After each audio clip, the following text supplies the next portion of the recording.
What's going on YouTube? The Apophis here and welcome back to my channel. Today, we're going to talk about how movies saved my life. So if that's something that you might be interested in, stick around and we'll be right back.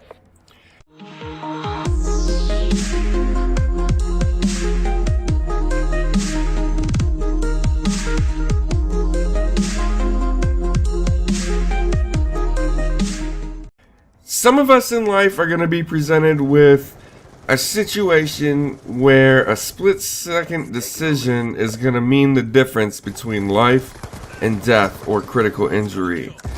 Not everybody is going to experience this, but one common thing is amongst the people that do experience it is they say that time slows down, that they had a lot of time to think about things. Now this sounds really weird and off the wall, especially to somebody that hasn't been in one of these situations or even doesn't even know anybody that's been in one of these situations. But what I'm going to do is I'm going to share a personal story with you guys about a time where movies essentially saved my life because of the way that time slowed down. So, I was a sophomore, maybe junior in high school. I was still young enough to ride the school bus. That's what I remember, okay? And where I grew up in the woods, and it was dark, and I always had to get on a bus in the morning, and it was just really hard to see all around. And to make matters worse, the bus stop was right before a hill, so a hill crested right after where I would be picked up. So if you were coming from the other side, you wouldn't see the bus until you were pretty much right on top of it. That's pretty much what happens in this story. So I'm waiting for the bus. And I did Air Force Junior ROTC when I was in high school. That was one of the things I did to prep for actually joining the military, which was a goal of mine from the time I was really little.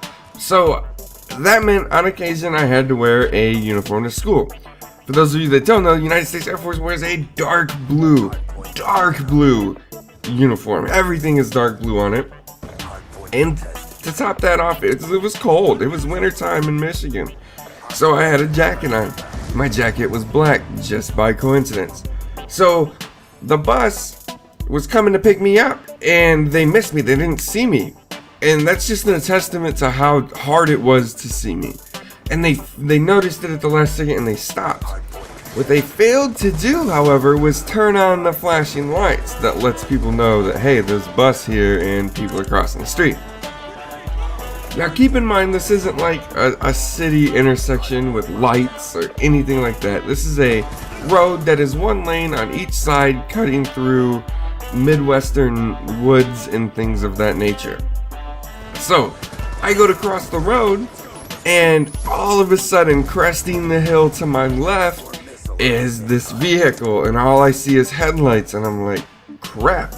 So I'm walking, and I see it come up, and I think to myself that vehicle is moving fast. It's time for me to put a little pep in my step and get the fuck across the road. So I start to jog. Now, the driver thought the same thing.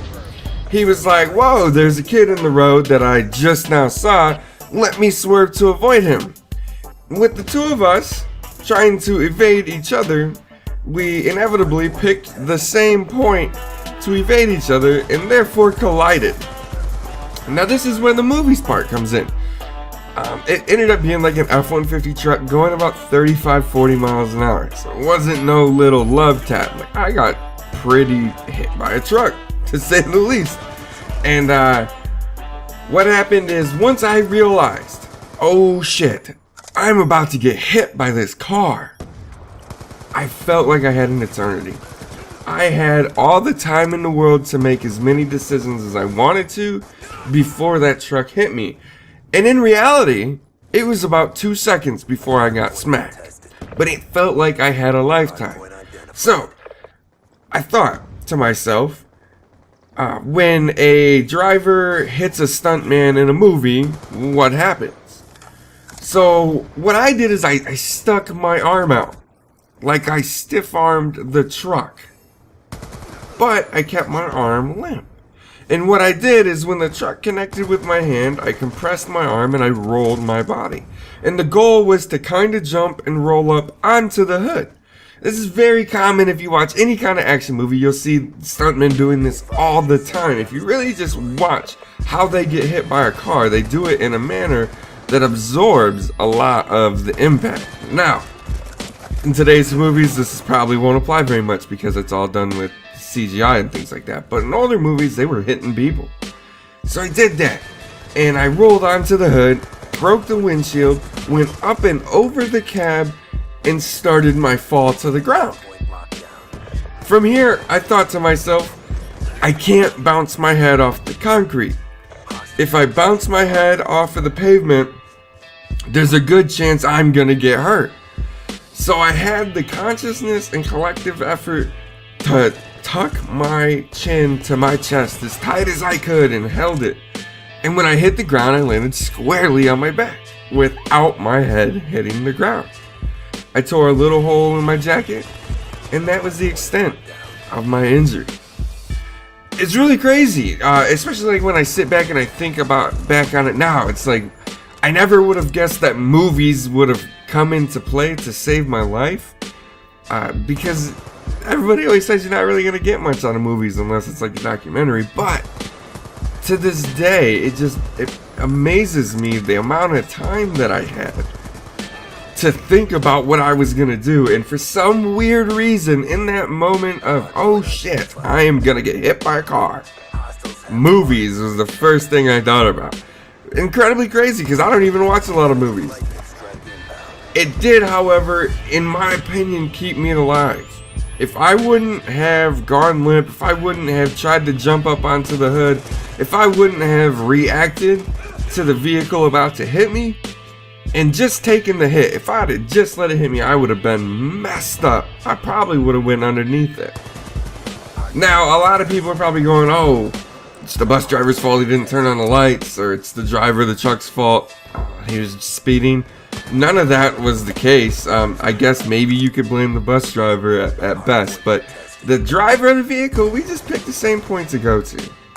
I did some research on the topic because I was like, weird, I wonder if that's a real thing, if time does slow down based on adrenaline or whatever. And all I found was a couple controlled experiments that say that time doesn't slow down to the individual and that it's an illusion. But these controlled experiments were flawed. And they were flawed because the people that they were testing knew at some point they were safe. What they did is they had them fall backwards like 300 or 400 feet into a net. Well, the fall, sure, that fall is probably scary as hell, but they knew there was a net. They knew they were gonna be okay. So, I mean, take it with a grain of salt.